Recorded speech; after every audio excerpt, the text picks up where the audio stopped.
이번에 김은경 논란이 터지고 많은 분들이 김은경을 보면서 야, 저거 진짜 여자 이재명이네 라고 생각하셨을 것 같아요.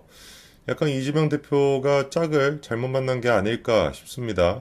김혜경 씨가 아니라 김은경 씨랑 또 같은 김씨기도 하니까 그렇게 짝을 만났으면 또 환장의 짝꿍이 됐을 것 같은데 약간 좀 아쉽다라는 생각이 들고 또 얘기하고 보니까 뭐 김혜경 씨도 만만치 않은 사람이다 보니까 뭐 고놈이 고놈이긴 하네요. 짝을 잘 만나신 걸로 그냥 뭐 하죠 뭐. 근데 이제 뭐 김은경 씨의 지금까지 모습을 보면은 정말로 여자 이재명이라고 하는 타이틀이 맞을 것 같습니다. 얼굴만 바뀐 것 뿐이지. 또 묘하게 그 얼굴 같은 경우도 이 관상이라고 해야 될까? 그게 이제 이재명 대표랑 비슷한 그런 느낌도 있는데, 뭐 어쨌거나 얼굴만 바뀐 것 뿐이지 이재명 대표랑 굉장히 성격이나 모든 것들이 유사하다라는 판단이 듭니다. 자, 그런데 우리가 여기까지만 가지고는 좀 부족하죠. 이재명 대표, 그리고 또 그 밑에 있는 찌꺼기 같은 인간들의 공통된 특징이 뭐가 있습니까?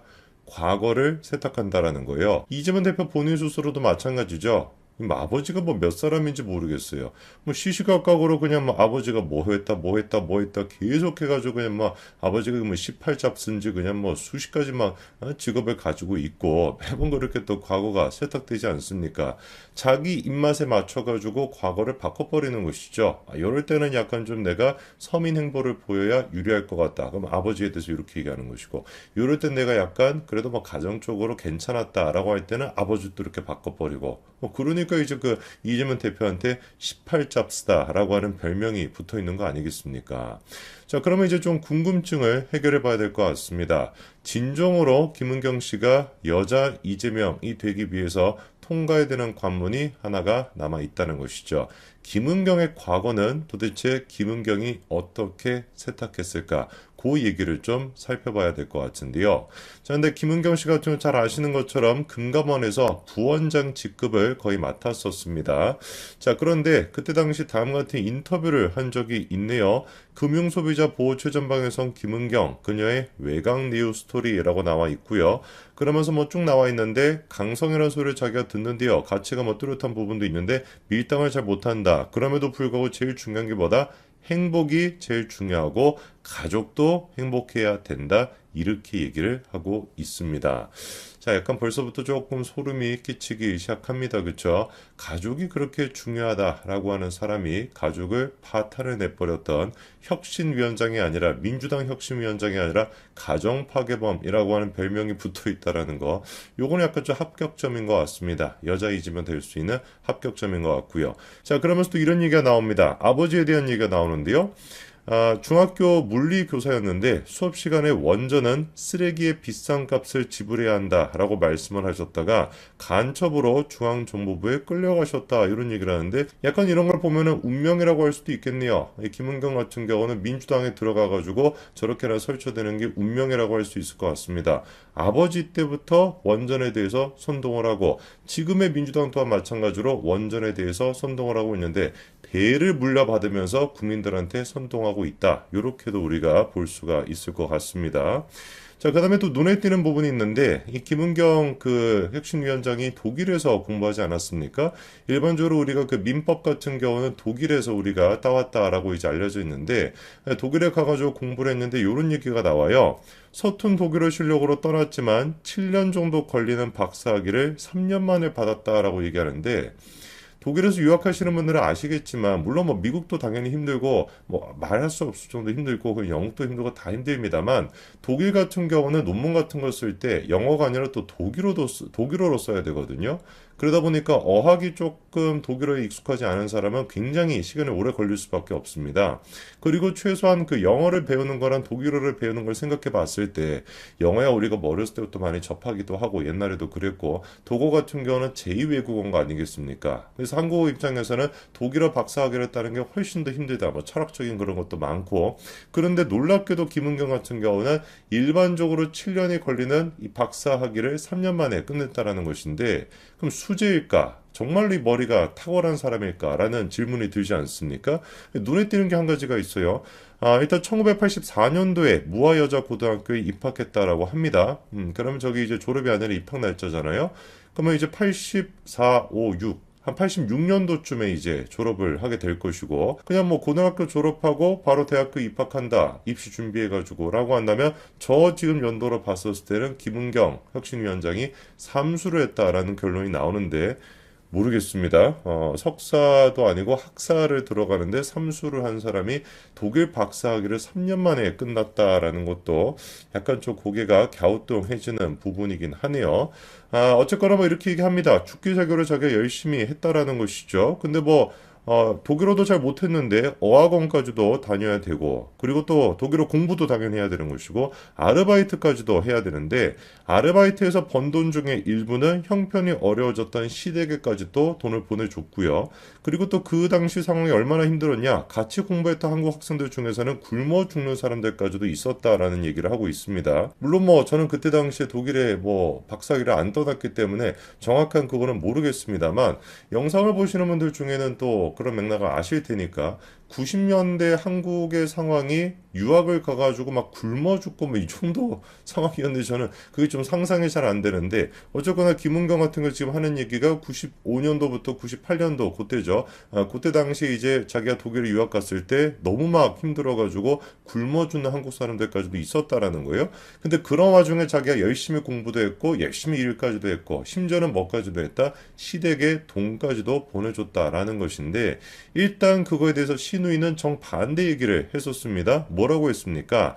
손주를 갖다가 최고의 그냥 뭐 유치원에 보내주고 학교에도 보내주고 공부하는 며느리에게 힘내라고 손편지를 셀 수도 없을 만큼 많이 보내줬다. 그게 이제 그 박사 과정을 하고 있었을 때 이제 시댁 쪽에서 해줬다라는 거 아닙니까? 최고의 유치원과 최고의 학교에 보내줬다라는 거?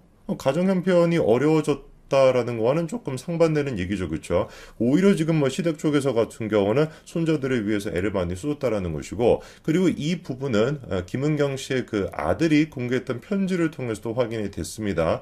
물론 이 편지 같은 경우는 96년도에 작성된 편지인데요, 유학 가 있을 때 작성된 편지죠. 이 편지 같은 경우는 친할아버지께서 자기 엄마를 예뻐했다, 좋아했다라는 걸 보여주기 위해서 공개한 편지입니다만, 오히려 이 편지를 통해서 제가 보기에는 시댁 쪽에서 김은경뿐만 아니라 그 자식들까지도 최고의 학교랑 최고의 어떤 그 유치원에 보내줬다라는 걸 입증할 수 있는, 김은경의 과거 인터뷰가 오히려 가짜라고 하는 걸 보여줄 수 있는 그런 증거가 될 것 같습니다. 자, 그러면서 또 이런 얘기가 나오죠. 그렇게 이제 귀국하고 난 뒤에 박사과정 끝내고 얼마 지나지 않아 아버지가 돌아가셨대요. 21살에 이미 어머니를 여의었던 김은경에게 남은 가족은 더없이 소중한 존재가 됐다라는 것인데, 일단 그 시댁 쪽이라고는 완전히 그 파탄이 나 있다라는 걸 우리가 잘 알고 있었고요. 남아있는 가족이라는 게 누굴까라고 해봤을 때 21살에 어머니를 여였다라고 하잖아요. 그럼 그 이후에 이제 아버지가 재혼을 하지 않았겠습니까? 그럼 재혼했으니까 새어머니가 있겠죠, 그렇죠? 그럼 새어머니가 이제 남아있는 가족이 되는 것이고 자기 뭐 동생들이랑. 근데 그 새어머니에 대해서는 정말로 소중한 존재인 것처럼 했냐? 제가 보기엔 그렇지가 않아요. 김은경과 두 남동생이 새어머니한테 상속 포기각서를 쓰게끔 했고, 또 본인이 법대로 나왔다 보니까 법적으로 재산 분할에 대해서 빠삭하게 알고 있다 보니까 새어머니가 한 푼도 받지 못하고 쫓겨나다시피 쫓겨났다라는 것이죠. 그리고 또 각서 같은 거를 받고 난 뒤에 오랫동안 살았던 집 비밀번호도 바꿔버리고 주거 침입죄로 새어머니를 신고까지 하는 등 이런 모습을 보인 게 김은경이라고 하는데, 도대체 남아있는 가족 누구한테 잘했다라는 건지 모르겠습니다. 자기 어떤 동생들한테만, 자기 자식들한테만 잘했다라는 뜻이었을까요? 자, 그러면서 또 이렇게 얘기합니다. 김은경 본인 인생의 선택 세 가지 가운데 결혼을 가장 잘 한 것이다, 이거를 이제 꼽는다라는 것인데, 남편이 어떻게 됐는지는 이미 여러분들이 잘 아실 것 같고요. 일단 그 결혼을 잘했다라고 하는 게 우리가 생각하는 그런 의미는 아닌 것 같아요, 그렇죠? 남편을 막 사랑하기 때문에라기보다도 뭔가 현실적인 이유 때문에 결혼을 잘했다라고 얘기하는 게 아닐까 싶습니다. 그도 그럴 것이, 남편이 그렇게 돌아가고 난 뒤에 장례식에서도 눈물 한 방울 흘리지 않았다라고 지금 신우이가 얘기하고 있고요. 장례가 끝난 바로 다음날 남편의 사망 신고를 하고, 남편이 타고 다녔던 고급차를 처분해버리고 당시에 제일 잘 나가던 강남 설해마을로 이사까지 해갔다. 그리고 자기 아버지의 이제 그 시아버지죠, 사업체를 자신의 친동생 이름으로까지 바꿔버린 게 바로 누구라는 거예요? 김은경이라는 거 아닙니까? 뭐 어쨌거나 그 결과 굉장히 잘 살기는 됐습니다. 지금 이제 상황이 어떤 상황이에요? 강남의 2주택자인데 그 가치만 하더라도 100억 원에 육박한다라는 평가를 받을 정도로 어마어마하게 잘 나가고 있고 그 중에 상당 부분을 차지하고 있는 게 남편으로부터 상속을 받았던 바로 이 아크로 리버파크 대표적인 대장주 아니겠습니까? 이것도 들어가 있습니다. 근데 이제 뭐 다행스러운 거는 요즘 나오고 있는 여론조사 결과를 봤을 때 민주당과 국민의힘의 지지율 격차가 드디어 뭐 10% 이상 이렇게 벌어지고 있고 서울이 됐거나 경기권이 됐거나 민주당이 폭망하고 있다라고 하는 여론조사가 나오고 있다라는 게 참으로 정말 다행스러운 일이죠. 아무래도 이제 그 개딸들을 중심으로 해가지고 워낙에 이재명의 지지층이 견고하다 보니까 이재명을 구속시키기는커녕 아예 그냥 당대표직에서 사퇴시키는 것도 힘든 거 아니냐 이런 평가가 있었는데 드디어 이제 조금씩 여론조사가 정상적으로 나오고 있는 것 같습니다. 지금까지 민주당이 세 번의 중요한 선거에서 대패를 했었죠, 그렇죠? 재보궐선거부터 시작해가지고 대선 그리고 지방선거까지 중요한 세 번의 선거에서 대패를 했었고 그 대패를 할 때 당시의 여론조사 결과가 지금 나오고 있다 보니까 요 상태로 유지가 된다면 불과 뭐 얼마 전까지만 하더라도 야 이거 진짜 이렇게나 이재명에 대한 사법 리스크가 대한민국에서 현존할 수 있는 모든 범죄 혐의가 다 드러났음에도 불구하고 이거 총선에서 우리가 대패하는 거 아닌가라는 생각이 들었는데 이제 좀 우리가 숨통이 좀 놓이는 것 같습니다. 근데 이제 우리가 그럼에도 불구하고 아직 그 남아있는 과제가 많이 남아 있습니다. 이렇게나 윤석열 정부가 힘든 상황 속에서 정치를 할 수밖에 없었던 배경, 바로 문재인 정부 5년 동안 싸질러 놨던 게 너무 많기 때문이고 그 싸질러 놨던 것이 적폐로 자리 잡아가지고 얼마나 이게 뿌리 깊게 썩어 있었습니까? 그리고 이거를 우리가 도려내려고 하더라도 도려내는 게 쉽지가 않았어요. 도려내려면은 이 칼이 참으로 이게 잘 들어있어야 되는 것인데 그걸 이제 무디게 만들고 아예 그냥 녹슬게 만들었던 게 뭐였습니까? 대한민국의 사법부였던 것이죠. 사법부에 대한 개혁이 돼야 그래야지 사실상 문재인 정부의 적폐를 전부 다 도려내고 근본적인 어떤 개혁을 이뤄낼 수가 있는 것인데 9월 달에 이제 김명수 체제가 무너지게 되죠.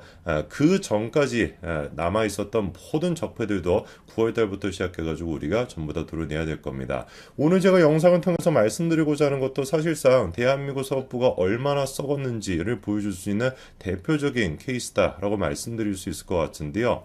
여러분 그 김태우 전 수사관 알고 계시죠, 그렇죠? 문재인 정부의 비리 수십 건을 터뜨렸던 사람, 공익제보를 했던 사람, 그게 바로 김태우 전 수사관이었습니다. 그런데 놀랍게도 김태우 전 수사관이 폭로했던 거를 가지고 기밀 누설이다라고 하는 혐의로 검찰이 기소를 했었고요. 그 결과 어떻게 됐었는지 다 기억이 나실 겁니다. 2021년도에 1심 유죄 판결이 나왔었어요. 그러니까 기밀 유죄에 대해 가지고 법원이 유죄라고 인정을 해줬었고요. 2021년도에 유죄 판결이 나오고 그 이후에 김태우 전 수사관 같은 경우는 강서구청장으로 당선이 되게 됩니다. 그래서 구청장으로서 활동을 하게 되는데 1심 판결이 나오고 난 뒤에 2년이 지나고 23년도에 올해였죠. 그렇죠? 놀랍게도 김태우 전 수사관에 대한 대법원 확정 판결이 나왔습니다. 유죄 확정 판결이 나왔고 결국에 어떻게 됐습니까? 구청장 측에서 잘리게 되었죠. 일단 이게 사법적으로 정의롭냐라고 한다면 두 가지 측면에서 정의롭지 않습니다. 첫 번째 같은 경우는 공익신고라는 것 자체를 저렇게 유죄로 인정했다라는 걸 우리가 받아들일 수가 없는 것이고 두 번째 같은 경우는 김태우 전 수사관에 대해서만 이상하리만큼 빠르게 재판 결과가 나왔다라는 것도 우리가 지적을 안 할 수가 없거든요. 예를 들어가지고 민주당 쪽의 윤명을 생각해 봤었을 때 1심 선고가 나올 때까지 놀랍게도 2년 5개월이 걸렸었고요. 그리고 대표적인 적폐의 아이콘이라고 할 수 있는 조국 같은 경우는 1심 판결이 나오는데 3년이나 시간이 걸렸었습니다. 자, 그러면은 김태우 전 수사관 같은 경우는 1심 판결이 나오고 대법원 판결이 나올 때까지 2년이 걸리지 않았어요. 그렇죠? 2년 정도밖에 안 걸렸습니다. 근데 윤명이 됐거나 조국이 됐거나 지금 2년이 훌쩍 넘는 것이죠. 대법원 판결이 아직 나오지도 않은 것이고 1심 판결이 나오는 데만도 2년 3년이 걸렸던 겁니다. 그리고 더 충격적인 거 민주주의의 가장 중요한 것이라고 할 수 있는 선거 그 선거에 정치적으로 조직적으로 청와대가 개입했다라고 하는 상상도 할 수 없는 끔찍한 사건이라고 할 수 있는 이른바 울산시 선거 개입 사건 기억나시죠? 그렇죠? 이거 아직까지도 1심 판결이 안 나왔습니다. 얼마나 시간이 걸렸는데요? 3년 7개월이 지났음에도 불구하고 아직까지도 1심 판결이 안 나왔습니다. 이거를 과연 우리가 정의롭다라고 할 수 있을까요? 최가욱이 같은 경우 대법 확정 판결이 안 나왔기 때문에 다음 총선까지 사실상 의원직을 유지할 수 있을 거라고 보이고요. 황운하 또한 마찬가지로 임기를 마칠 것이라고 보입니다. 그리고 한병도 또한 마찬가지로 임기를 마칠 것이라고 보이는 그런 상황이죠. 유독 그러니까 어떻게 된 것인지 사법부가 국민의힘 쪽에 대해서는 속결로 판결을 내려가지고 구청장직을 상식해 만드는 것인데 민주당 쪽에서 같은 경우는 계속해가지고 시간을 끌어가지고 휴가를 가버리고 병가를 내고 계속해가지고 시간을 끌어가지고 의원직을 유지시키고 있다라고 하는 의심을 안 할 수가 있겠습니까? 우리가 그럼 질문을 해봐야 되겠죠. 도대체 지금 이제 이번에 대법 확정 판결을 내렸던 사람이 누군지에 대해서 봐야 되는데 그 주인공이 바로 박정화라고 하는 대법관입니다. 이 박정화가 어떤 사람이냐? 그냥 한마디로 정리가 될 것 같아요. 우리법연구회 소속입니다. 판결을 내릴 때 어떤 내용이 나왔는지를 보니까 이렇게 얘기하고 있습니다. 김태우 전 수사관의 고발이 인사와 감찰이라는 국가 기능의 위협을 초래할 위험을 야기했다라고 얘기하고 있습니다. 김태우 전 수사관이 폭로했던 것이 사실이냐 거짓이냐를 따지고 있는 것이 아니라 김태우 전 수사관이 폭로했던 게 뭐라는 거예요? 국가 기능의 위협을 초래할 수가 있다라고 해가지고 무려 대법원 확정 판결로 유죄를 선고를 한 거예요. 그럼 제가 한번 질문해 볼까요? 100번이고 1000번이고 양보해가지고 김태우 전 수사관에 대해 가지고 공익신고가 될 수가 없다라고 하려면 뭐가 전제가 돼야 되겠습니까? 공익이라고 폭로를 했던 것이 거짓이라고 드러났을 때 그때 같은 경우는 당연히 공익신고라고 할 수가 없죠. 예를 들어가지고 민주당 쪽에서 공익신고를 해야 된다라고 그렇게나 떠들어댔었던 한동훈 장관의 무슨 술자리에 대해서 폭로했던 그런 인간 같은 경우는 거짓말을 일견 것이니까 어떻게 공익신고가 될 수가 있겠습니까? 그럼 김태우 전 수사관 같은 경우는 폭로했던 내용이 거짓이었냐? 거짓이 아니었습니다. 대표적으로 우리가 생각할 수 있는 환경부 블랙리스트 문제. 이거 어떻게 됐습니까? 대법원 가가지고 유죄 확정 판결이 나왔고요. 그리고 또 유재수 부시장에 대한 감찰무마 사건 이것 또한 마찬가지로 지금 하급심에서 유죄 판결이 나온 상태입니다. 법원이 그러니까 김태우 전 수사관이 폭로했던 내용에 대해서도 법원조차도 유죄 판결이라고 내리고 있는 상황에서 어떻게 김태우 전 수사관이 했던 폭로를 갖다가 그냥 단순한 허위사실이다 가짜뉴스라는 식으로 치부를 해가지고 국가 기능에 위협을 끼쳤다라는 이유로 유죄 판결을 내릴 수가 있겠어요. 거짓말을 지금 얘기한 것이 아니라 진짜로 문제가 있던 것을 폭로한 것인데 당연히 뭐가 돼야 되는 거겠습니까? 공익신고자로 인정이 돼야 되는 거겠죠. 그래서 두 가지 측면에서 전부 다 사법부 자체가 김태우 전 수사관에 대해 가지고 정의롭지 못한 판결을 내렸던 것입니다. 여기서 우리를 더 화를 돋구는 인간이 한 명이 있는데요. 이거 기억나시죠? 그렇죠? 문재인이가 눈탱이 밤탱이가 되고 밑에 이지만 부어 있었던 거에서 김종석한테 두들겨 맞은 거 아니냐? 이런 논란이 있었던 거. 그 옆에 지금 서 있는 저 인간이 뭐 하는 인간이냐? 바로 강선우 의원인데요. 강선우가 생긴 거는 조금 멀쩡해 보인다라고 할 수 있는데 이 정신이 좀 완전히 그냥 맛이 가 있습니다. 지난번에는 무슨 한도수 총리에 대해서 이상민 장관에 대해서 말도 안 되는 얘기를 하는 것뿐만 아니라 김태우 전 수사관에 대해서도 강선우가 저 가운데 지금 서 있는 인간이 강선우인데 뭐라고 떠들어댔습니까? 대법원에 신속한 선고를 요청한다 이렇게 떠들어댔거든요. 완전히 그러니까 제가 왜 강선우 인간이 소시오패스인 거예요. 그렇지 않겠습니까? 문재인이 같은 경우는 정말로 강선호가 문재인을 좋아한다라고 한다면 문재인이 눈탱이 밤탱이가 되는데 저기 가가지고 무슨 팔짱 끼고 그렇게 웃으면서 사진을 찍을 수가 있겠어요? 찍는다라고 하는데 그거를 공개하는 것도 우리의 상식에 맞지 않는 것이고 자기 지금 민주당에 있는 숱한 인간들 조국부터 시작해서 윤명이 됐거나 황운하가 됐거나 그런 인간들에 대한 진실은 보지 않고 저렇게는 뻔뻔하게 나와서 김태우에 대한 대법원 신속한 선고를 요청한다라고 떠들어대는 게 이게 소시오패스가 아니면 뭐겠습니까? 더 우리를 화나게 만드는 건 강선우가 됐거나 민주당 저런 잡스러운 인간들이 저렇게나 요구하고 난 뒤에 채 몇 달이 지나지 않고 실제로 어떻게 됐다라는 거에 대법원 확정 판결이 나왔다라는 게 더 우리를 빡치게 만드는 것이죠.